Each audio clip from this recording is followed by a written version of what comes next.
No one has come this far, not for a very long while. Young Harlow, do you wish to shed this curse? Then accept the fate of your ilk, and face the trials that await you. We are told of this scholar of the first sin, who knows what has destroyed the world and made it this abhorrent nest of undeath and decay. But who is this scholar? And which sin are they talking about? Many years ago the first sin was committed, and that sin has been a plague on the world since. This sin has caused humankind to turn into the undead, creatures without the relief of death, forced to die over and over, never finding peace. This sin was an abomination to the course of nature, and disrupted the natural order. But what was the first sin? Was it the destruction of the ancient dragons and the arch trees? Was it the Witch of Islith trying to recreate the first flame? Was it the birth of humanity, or the slaying of the father of humanity? Once, the Lord of Light banished dark and all that stemmed from humanity, and men assumed a fleeting form. These are the roots of our world. Men are props in stage of life, and no matter how tender, how exquisite, a lie will remain a lie. The first sin was committed long ago, when Gwyn, the Lord of Sunlight, cast aside the natural order and chose to give himself to the first flame. This caused souls to flourish anew, and brought the Age of Light to renewed life. But it halted the Age of Dark. Light and dark cannot exist without the other, and yet Gwyn usurped the natural order, pushing out the dark and allowing light to continue. Young Harlow, knowing this, do you still desire peace? This was the first sin, the throwing out of the natural order. Gwyn committed this sin in fear of the Age of Light coming to an end. Yes, this was the first sin, but not the last. Over and over, chosen undead and great lords would link the fire, pushing the Age of Dark further and further away, and thus humanity and life would flourish. But this seems to only last a short while, before dark creeps in once more, branding humanity with the dark sign, and robbing them of death. I too sought fire once. With fire, they say, a true king can harness the curse. A lie, but I knew no better. The greater the light, the deeper the shadow, and with the constant renewal of the first flame, the more and more the darkness began to seethe. The pieces of the abyss, banished long ago, began to take form, and coveted the first flame. They wished to snuff it out, and finally let the Age of Dark begin. The abyss once had form, but then dissipated, and yet traces of its existence endured. Each fragment, thirsting for power, spread dark with no relent.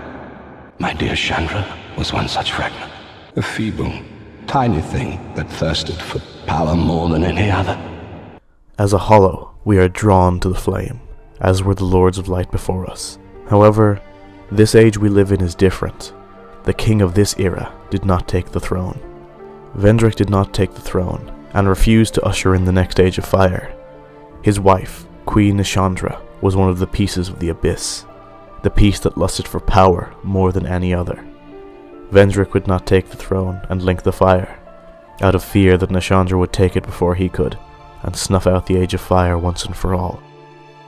One day fire will fade, and dark will become a curse. Men will be free from death, left to wander eternally.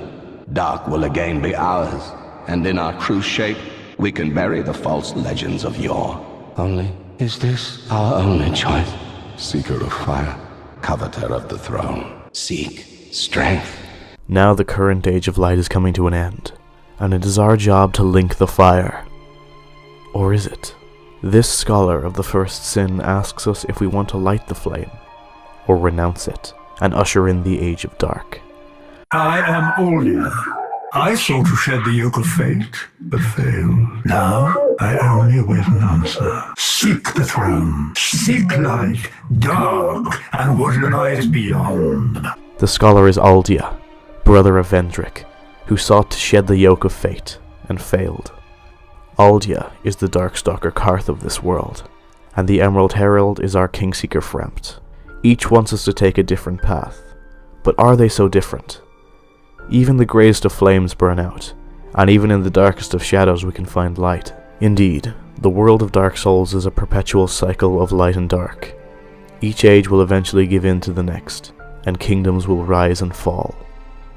But is this our only option? Many monarchs have come and gone. One drowned in poison, another succumbed to flame. Still another slumbers in a realm of ice. Not one of them stood here, as you do now. The next we see of Aldia is when we have defeated Nashandra, and the throne lies in wait. Aldia tells us that the throne is ours, but asks us if we truly want another age of light. We are given a choice, to link the fire, or renounce it. But what if there was a third choice? Aldia speaks of 3 kings from long past, one who drowned in poison, another who succumbed to flame, and one who still slumbers in ice. These are the kings that Vendrick sought after, as an ancient power is hidden in their crowns. We venture to Shulva, and claim the crown of the sunken king from Sin the slumbering dragon. We then venture to the Fume Tower, and claim the crown of the old Iron King from the Fume Knight. Eventually, we fight the Ivory King in the Old Chaos, deep within Elysium Lois, and claim the crown of the Ivory King. And with Vendrick's own crown in tow, we bring the crowns to him.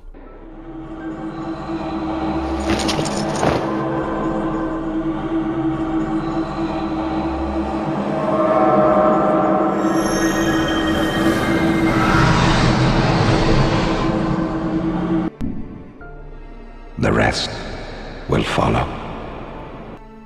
The rest will follow.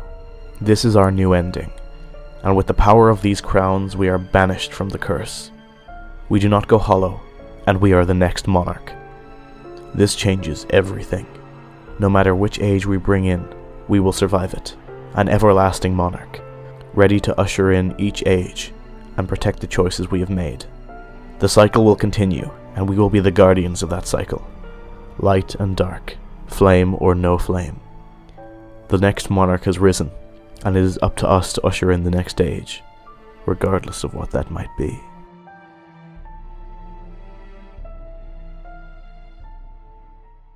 Hey guys, thanks so much for watching.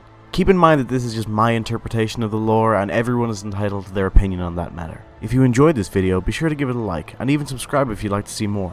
I've done other lore videos in the world of Bloodborne, and there's more of those coming soon, so be sure to check them out. You can also follow me on Twitter at Caltarius to keep up to date with my videos and see them before anyone else. Thanks again guys, and I'll see you next time.